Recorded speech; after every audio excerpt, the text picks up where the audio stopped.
News பேப்பரை ஏன் பார்த்துட்டு இருக்கேன்னு பார்த்துருக்கீங்களா? 90s கிட்ஸ்க்கு நியூஸ் பேப்பரில் கிரிக்கெட் ஸ்கோர் பார்க்குறது எவ்வளோ பெரிய விஷயமா இருக்கும் தெரியுமா? அப்போல்லாம் ஒன் டே மேட்ச் மத்தியானம் ஸ்டார்ட் ஆகிடுச்சுன்னா எனக்குலாம் ரொம்ப பயமாக இருக்கும். ஏன்னா 10 மணிக்கு மேலே ரிசல்ட் வந்துச்சுன்னா நம்ம அடுத்த நாள் மத்தியானம் வரைக்கும் வெயிட் பண்ணணும். அது கூட நியூஸ் சேனல் 1 or 2 தான் இருக்கும். அந்த நியூஸ் சேனலில் தான் நம்ம எப்போவாது யார் ஜெயிச்சாங்க அப்படின்னு பார்க்க முடியும். இப்போல்லாம் நம்ம இன்ஸ்டாகிராமில் HD குவாலிட்டியில் எல்லா இமேஜஸும் பார்க்குறோம்ல.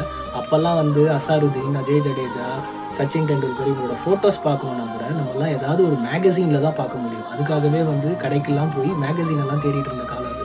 அப்போல்லாம் ஆக்சஸ் ரொம்ப கம்மியாக இருந்துச்சு. ஆனால் கேம் மேலே இருந்த லவ் ரொம்ப ஜாஸ்தியாக இருந்துச்சு. இப்போ அப்படியே ஆப்போசிட். கிரவுண்டெல்லாம் எம்டியாக இருக்குன்னு எல்லாம் சொல்லிட்டு இருக்காங்க. அதுக்கு ரீசன் இதுதான். ஆக்சஸ் நிறைய இருக்குது, ஆனால் கேம் மேலே இருக்க லவ் குறைஞ்சிக்கிட்டே வருது.